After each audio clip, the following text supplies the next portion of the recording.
Fala galera, eu sou o Rod, vou começar mais um vídeo no canal do YouTube. Hoje a gente vai aprender nesse vídeo como fazer um avião de papel.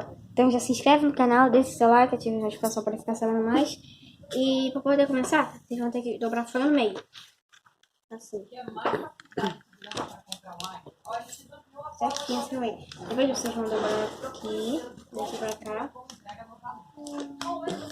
Depois vocês vão abrir de volta. Depois vocês vão vir aqui, galera. Vou botar aqui. Aqui pra cá. E daqui pra cá. Depois vocês vão vir aqui, galera. Vão dobrar daqui até aqui. Depois vocês vão fazer assim.